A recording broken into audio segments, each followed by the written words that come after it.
నమస్తే welcome to 9+ news channel. Telangana RTC కార్మికుల సమ్మెపై రాష్ట్రంలో డిస్కషన్ నడుస్తోంది. గత ప్రభుత్వం విలీనం చేసేస్తున్నామని అసెంబ్లీలో బిల్లు పాస్ చేసింది. ప్రస్తుత ప్రభుత్వం అదే హామీ ఇచ్చి ఇప్పుడు మాత్రం అబ్బే కష్టం అంటోంది. నిజంగానే వేల కోట్ల భారం మోయలేకపోతున్నారా, లేకపోతే ఇదంతా ఓటు బ్యాంకు రాజకీయమా? దాదాపు 40,000 మంది కార్మికుల జీవితాలతో ముడిపడిన ఈ సమస్య వెనుక ఏం జరుగుతోంది చూద్దాం ఇవాల్టి బిగ్ స్టోరీలో.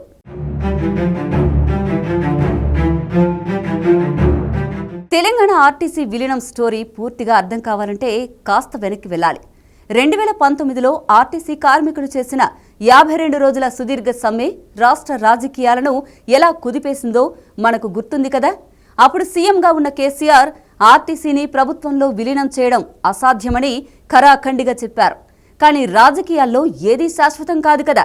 సీన్ కట్ చేస్తే 2023 అసెంబ్లీ ఎన్నికలకు సరిగ్గా కొన్ని నెలల ముందు జూలై 31న కేసీఆర్ కేబినెట్ ఒక సంచలన నిర్ణయం తీసుకుంది. 43,000 మందికి పైగా ఆర్టీసీ సిబ్బందిని ప్రభుత్వ ఉద్యోగులుగా గుర్తిస్తూ సంస్థను విలీనం చేయాలని తీర్మానించింది. ఆ వెంటనే ఆగస్టు అసెంబ్లీ సమావేశాల్లో బిల్లు పెట్టి ఏకగ్రీవంగా ఆమోదించారు కూడా.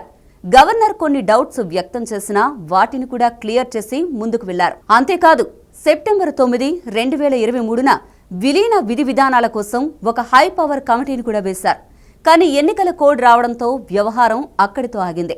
ఏదేమైనా ఒకప్పుడు వద్దన్న కేసీఆరే ఈ నిర్ణయం తీసుకోవడం వెనుక కార్మికుల ఓట్లను దక్కించుకోవాలనే రాజకీయ వ్యూహం ఉంది అనేది ఓపెన్ సీక్రెట్.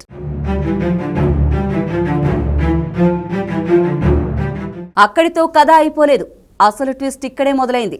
ఎన్నికల ప్రచారంలో కాంగ్రెస్ పార్టీ అప్పటి PCC chief Revanth Reddy RTC కార్మికులకు మేమున్నామంటూ భరోసా ఇచ్చారు. తమ అభయహస్తం మేనిఫెస్టోలో ఆర్టీసీ విలీనాన్ని ఒక ప్రధాన హామీగా పెట్టారు. మేము అధికారంలోకి రాగానే కేసీఆర్ మొదలుపెట్టిన విలీన ప్రక్రియను పూర్తి చేస్తామని గట్టిగా చెప్పారు. అంతేకాదు 2021 నుంచి పెండింగ్లో ఉన్న 30% ఫిట్మెంట్తో కొత్త పీఆర్సీ ఇస్తామని, కార్మిక సంఘాల ఎన్నికలు పెడతామని మాట ఇచ్చారు. అప్పట్లో సీఎల్పీ నేతగా ఉన్న బట్టి విక్రమార్క అయితే ఇది తమ పోరాట విజయమని, కాంగ్రెస్ ఒత్తిడి వల్లే కేసీఆర్ మెడలు వంచారని కూడా ప్రకటించారు. ఈ హామీలతో కార్మికుల్లో కొత్త ఆశలు చిగురించాయి. ప్రభుత్వం మారితే తమ తలరాతలు కూడా మారతాయని బలంగా నమ్మారు. కానీ కాంగ్రెస్ అధికారంలోకి వచ్చి 2.5 ఏళ్లు కావస్తున్నా ఆ హామీ మాత్రం నెరవేరలేదు. విలీనం ఫైల్ అటకెక్కింది. దీని గురించి అడిగితే రవాణా మంత్రి పొన్నం ప్రభాకర్ విషయం కమిటీ చూసుకుంటుంది అంటూ దాటవేస్తున్నారు. మేమేమీ కొత్తగా అడగడం లేదు, మీరిచ్చిన హామీనే నిలబెట్టుకోమంటున్నామని కార్మిక సంఘాల నేతలు ఆవేదన చెందుతున్నారు. ఎన్నికలకు ముందు ఒక మాట, గద్దెనెక్కాక మరో మాట మాట్లాడడం నేతలకు అలవాటే కావచ్చు. కానీ మధ్యలో నలిగిపోతోంది మాత్రం వేలాది కార్మిక కుటుంబాలు.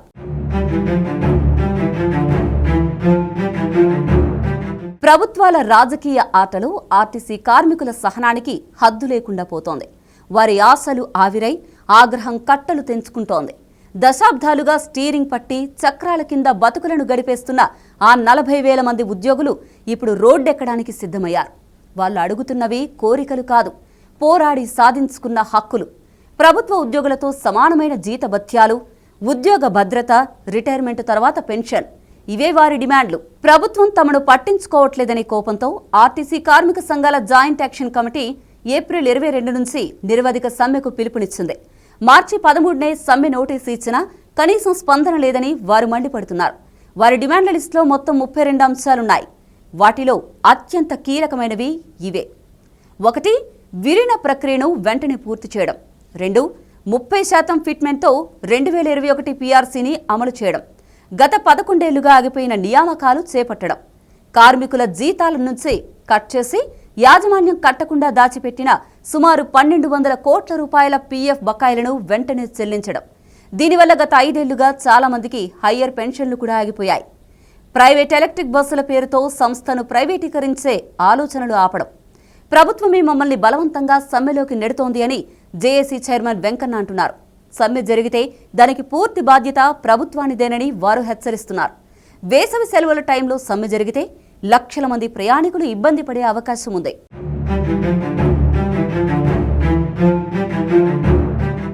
అసలు సమస్య ఏంటి? నిజంగానే డబ్బులు లేవా, లేక ఇదొక శాఖ? ఇప్పుడు లెక్కలు చూద్దాం. ప్రభుత్వ వాదన ఏంటంటే ఆర్టీసీని విలీనం చేస్తే ఉద్యోగుల జీతభత్యాల కోసం ప్రతి నెల అదనంగా 450 కోట్ల నుంచి 500 కోట్ల వరకు భారం పడుతుంది. కానీ ఆర్టీసీకి నెల నెలా వచ్చే ఆదాయం కేవలం 300 కోట్లు మాత్రమే. దీనికి తోడు కాంగ్రెస్ తెచ్చిన మహాలక్ష్మి ఉచిత బస్సు పథకం వల్ల సంస్థకు రావాల్సిన దాదాపు 350 కోట్లు బకాయిలుగా పేరుకుపోయాయి.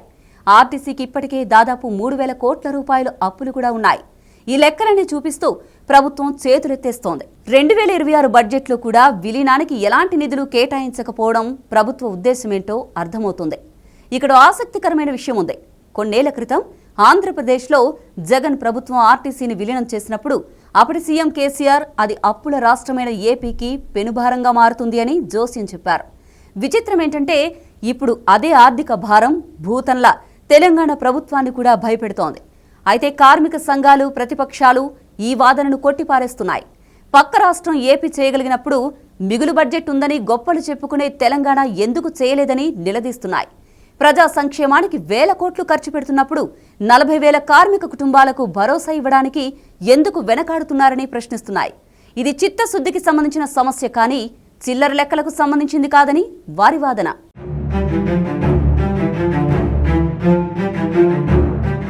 ఈ మొత్తం డ్రామా వెనుక ఉన్నది కేవలం ఆర్థిక సమస్య కాదు, స్పష్టమైన రాజకీయ వ్యూహాలు ఉన్నాయని అర్థమవుతోంది. బీఆర్ఎస్ ప్రభుత్వం ఎన్నికల ముందు విలీనం అవడం ఒక పొలిటికల్ మూవ్. దానివల్ల కార్మికుల ఓట్లు పడతాయి. ఒకవేళ ఓడిపోయినా కొత్తగా వచ్చే కాంగ్రెస్కు ఇదో తలనొప్పిగా మారుతుందని వారికి తెలుసు. వాళ్ళు అనుకున్నట్టే జరిగింది. ఇప్పుడు బీఆర్ఎస్ నేతలు మేం 90% పూర్తి చేస్తే మీరు కనీసం 10% కూడా పూర్తి చేయలేరా అంటూ కాంగ్రెస్ను ఇరుకున పెడుతున్నారు. ఇప్పుడు కాంగ్రెస్ ప్రభుత్వం పరిస్థితి ముందు నొయ్యి వెనక గొయ్యి అన్నట్టుగా తయారైంది. హామీ నెరవేరిస్తే భారీ ఆర్థిక భారం, నెరవేర్చకపోతే మాట తప్పినట్టు అవుతుంది. కార్మికుల నుంచి తీవ్ర వ్యతిరేకత కూడా వస్తుంది. అందుకే ప్రభుత్వం కమిటీల పేరుతో కాలయాపన చేస్తూ సమస్యను పక్కదారి పట్టించాలని చూస్తోంది. మంత్రి పొన్నం ప్రభాకర్ కేవలం 2 డిమాండ్లు తప్ప మిగిలిన 30 డిమాండ్లపై చర్చిస్తామని అంటున్నారు. కానీ ఆ రెండే విలీనం, పీఆర్సీ. ఆ రెండింటినీ పక్కన పెట్టి చేసే చర్చలతో ఏం లాభమని కార్మిక సంఘాలు ప్రశ్నిస్తున్నాయి.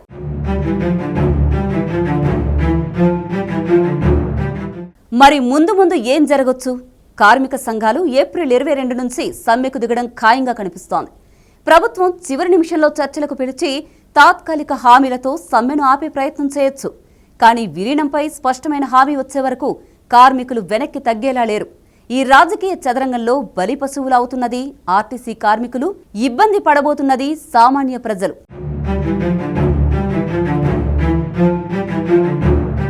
ఈ మొత్తం వ్యవహారంపై మీరేమనుకుంటున్నారు? ఇది నిజంగా ఆర్థిక భారమా లేక రాజకీయ వైఫల్యమా?